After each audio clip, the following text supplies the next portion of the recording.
स्पर्श दूर करी दुःखाची सावली.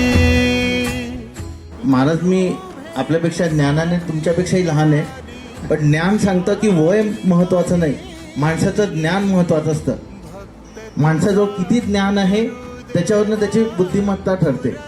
महाराजांनी कीर्तनामध्ये सांगितलं की वेशभूषावर ही दुनिया, हे कलियुग असे झालं आहे की एखाद्या माणसाची ओळख त्याच्या वेशभूषावरून करते. पण महाराज, आपण कीर्तनात इतकं सुंदर सांगितलं आहे की माणसाची ओळख ही वेशभूषावरून नव्हून तर त्याच्या बुद्धीवरनं आणि त्याच्या विचारावरून व्हायला पाहिजे. मी महाराजांच्या कीर्तनावर अनेक वेळा मी यूट्यूबवर महाराजांचं कीर्तन बघितलं आहे आणि आज प्रत्यक्षात मला त्यांचे ते शब्द, त्यांची वाणी मला माझ्या कानावर आली. म्हणून मी सर्वांना विनंती करू इच्छितो की महाराज हे सेलिब्रिटी नाही, त्यामुळे आपण त्यांना टाळ्या न वाजवता शतशः त्यांचं नमन करावं, त्यांना हात जोडावे. रामकृष्ण हरी महाराज. रामकृष्ण हरी महाराज, आज हा कार्यक्रम खरं गुरुपौर्णिमेनिमित्त ठेवला म्हणून मी गुरुपौर्णिमेचा एक छोटासा मंत्र म्हणतो. माझी सर्वांना विनंती असेल की मी म्हटल्यानंतर सर्वांनी माझ्या पाठीमागे रिपीट करायचं आहे. गुरुर ब्रह्म गुरुर्ब्रह्मा गुरुर्विष्णू गुरुर्विष्णू गुरुर्देवो महेश्वरा गुरुर्देवो महेश्वरा गुरुर साक्षात गुरुर्साक्षात परब्रह्म परब्रह्म तस्मै श्री गुरुदेवो नमः. तस्मै गुरुवे नमः. अनेकांना असं वाटतं की जो आपल्या आयुष्यामध्ये आपली मदत करतो तो गुरु, पण खरं आपले पहिले गुरु आपले आई वडील असतात. मीच मला थेट सुख दुःख. आई वडील असताना आपल्याला आईचं आणि वडिलांचं महत्त्व कळत नाही, पण आई गेल्यानंतर त्याचं महत्त्व कळतं. त्याचा अनुभव मी इथे प्रत्यक्षात बघतोय. आपल्याला आई गेल्यानंतर सांत्वना देण्यासाठी अनेक लोक असतात. मावशी आहे, आत्या आहे, काका आहे, मामा आहे, भाऊ आहेत, सगळे. पण आई गेल्यानंतरचा जो आधार आहे तो आधार गेल्यानंतर फक्त सांत्वना शिल्लक राहते. ती मारते, बोलते, ओरडते, त्यावेळेस आपण इतरांच्या आयांशी आपण तुलना करतो त्यावेळेस. पण आई गेल्यानंतर कळतं की आपली आई आई आहे, दुसऱ्यांची आई दुसऱ्यांची आई आहे. आईची तुलना आपण कधीच कुठे करू शकत नाही. म्हणून जगातली सगळ्यात पहिली आपले गुरु जर कोणी असतील तर आई वडील, आणि दुसरं गुरु असेल तर कोणी तो आपला अनुभव. कारण माणूस मोठा अनुभवाने होतो.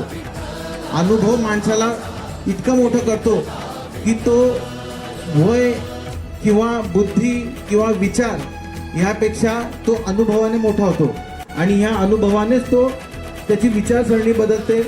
कदाचित महाराज बोलले आता की तरुण पिढींना गरज आहे.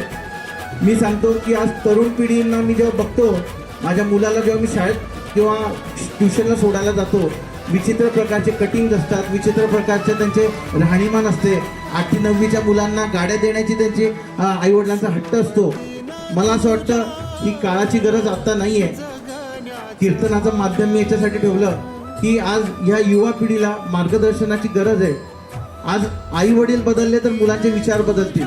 आपण नक्कीच पिझ्झा बर्गर घेऊन आपण त्यांचे लाड करतो. अनेक आई वडिलांची अपेक्षा असते की आम्हाला लहानपणी आम्हाला मिळालं नाही म्हणून आपण आपल्या मुलांचे लाड पूर्ण करतो.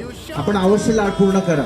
लाड पूर्ण करण्याबद्दल कधीच कोणाचा म्हणजे फरक पडत नाही, परंतु संस्कारही तेवढेच जोपासा. कारण आज आपण बघतोय संस्कार जर आपण बघितले, घराघरामध्ये संस्कार बघायला भेटत आहेत की मुलगा मोठा झाला, त्याला नोकरी लागली, पहिली गोष्ट तर आई वडिलांजवळ एकही मुलगा राहायला तयार नाही. प्रत्येकाला विदेश पाहिजे, प्रत्येकाला मुंबई पुणे पाहिजे. आणि त्याची परिस्थिती अशी झाली आहे की त्याचे दुष्परिणाम कदाचित प्रत्येक समाजामध्ये बघायला भेटत आहे. लग्नाच्या माध्यमातून पण बघायला बघतोय. 30-30, 32-32 वर्षाचे मुलं झाले महाराज, लग्न होत नाहीये. का तर मुलींना मुलगा पुण्यात पाहिजे, मुंबईत पाहिजे. आणि शिक्षण जरी असलं, जसं आपण बोलले की नुसतं शिक्षण असून फायदा नाही, नुसती डिग्री असून फायदा नाही, त्याप्रमाणे ती परिस्थिती तशीच झालेली आहे. आज खरी गरज आहे विचारांची. आणि मी इथे उपस्थित असलेल्या सगळ्या आईवडिलांना व या नवीन तरुणांना विनंती करेल की विचाराचा माध्यम, विचाराचा जागर जागवा. मुलांना संस्कृती द्या, मुलांना संस्कार द्या, मुलांना देवांचं महत्त्व कळवा, मुलांना सनातन धर्माचं महत्त्व कळवा. आयुष्य पडलंय आपल्याला मजा करण्यासाठी, पण जे वय आता आहे या वयामध्ये जे आपण आता शिकवू शकतो तेच आता आपण शिकवू शकतो. वय गेल्यानंतर आपण कधीच कोणाला काही शिकवू शकत नाही. त्यावेळेस पश्चाताप करण्यापेक्षा ज्या वयात ज्या गोष्टी केल्या पाहिजे त्या केल्या पाहिजे. इतकं बोलून माझे शब्द संपवतो. आणि मी महाराजांचे खूप खूप आभार व्यक्त करतो की महाराजांनी शब्द अनेक संपर्क केल्यानंतर महाराजांनी माझ्या शब्दाला मान ठेवला आणि इथे उपस्थिती देऊन अगदी छान प्रकारचं कीर्तन केलं.